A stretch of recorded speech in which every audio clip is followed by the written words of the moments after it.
going on, guys? Rain Zeus bringing you my Magicka Dragonknight build for the Wrathstone patch. I'm going to start off by saying I apologize for not uploading a video for the past little bit. I've just been really busy in real life and haven't really felt like playing ESO, so I've been playing Apex Legends and I've actually been really enjoying that. So I'm probably going to have some Apex Legends gameplay here in the next week or so to upload, so stay tuned for that. But I know you guys are here for the Magicka build video, so let's just go ahead and hop right into it. This is going to be the buff stats. This is the front bar stats. With the infused weapon glyph, you get right around 3k, and then with continuous, you have 3.4, 3.6, somewhere through there. And then the buff back bar stats is, you know, we're at cap resistance once blood spawn procs, so that's actually really strong too. So here's the gear. Well, yeah, here's the gear. You can speed it up or slow it down if you need to. This is a very common setup for, say, like Magnite Blade or Magden or whatever else, but it's a little bit different because of Shackle. On almost every one of my builds I use Shackle. I just feel like it's such a necessary set for Magicka because of everything that it offers. I mean, but the thing is with this build is all craftable, so you don't have to worry about searching through guild traders or farming certain sets. It's all craftable, so you can get somebody that you know to craft it, or I mean, you can craft it yourself most likely. I mean, I do use 3 infused, 1 magic recovery, and then 2 spell damage. I just think it's better than arcane or any other trait that you could possibly have. The rest of it's in pin except for the helmet. Now with blood spawn, that extra stamina recovery and just the ult gen and extra resistances make this build very strong for light. There's a lot of things that doesn't make sense with this build until you think about it. That makes it stronger than what it is.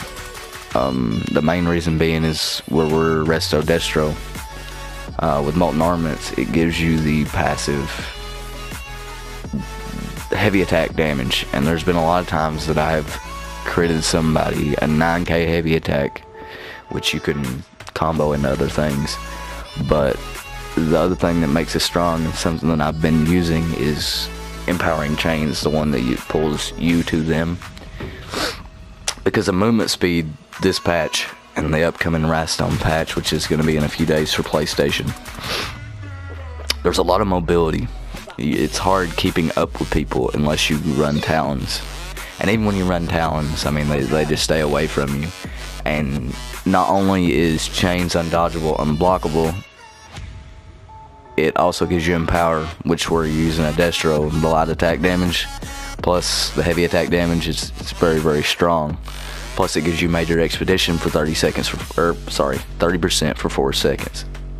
Now, but compared with this, Ellie Drain, almost essential anymore these days with the resource poisons and the resource drain from champion points.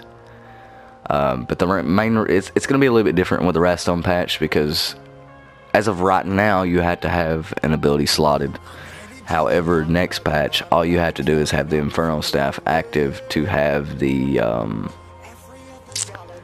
this passive right here, the Equipped Flame Staff, which increases your damage with single target abilities by 8%.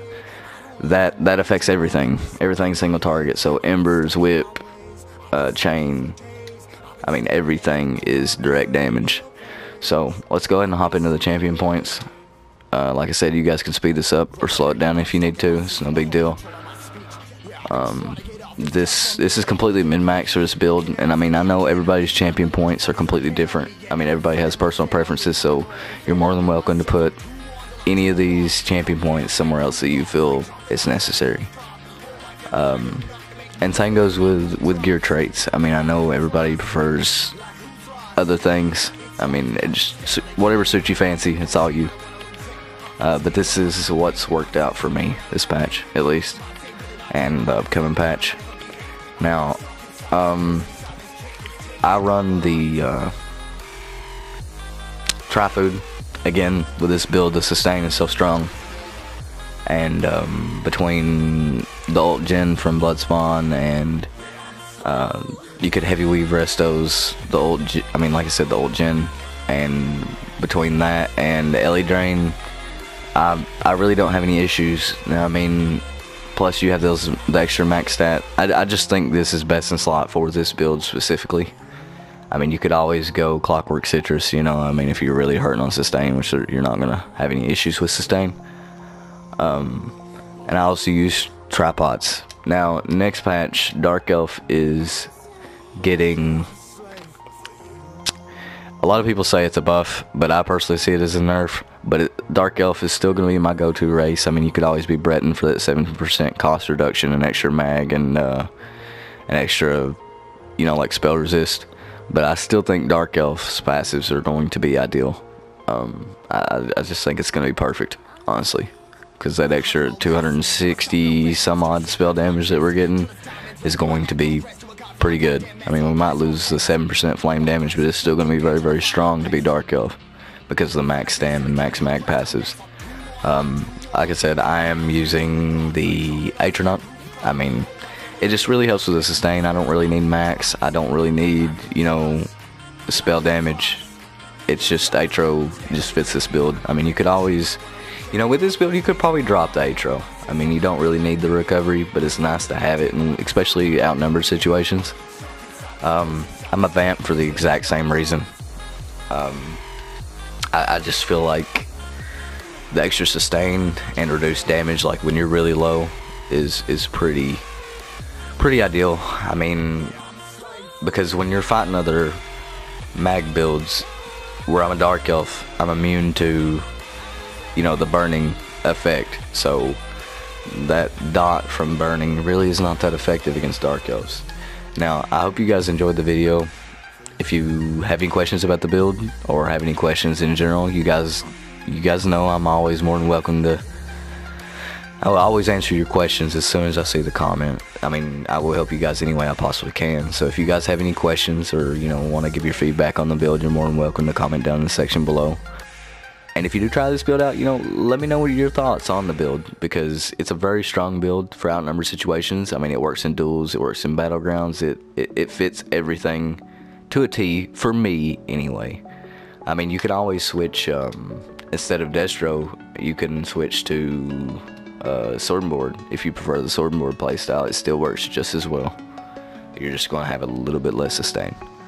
But anyway, like I said, I hope you guys really enjoy the video, and I appreciate you guys stopping by. I really enjoy your feedback in the comment section, so make sure you like, comment, subscribe, you know, the whole 9 yards, and I'll catch you guys in the next one. Peace out.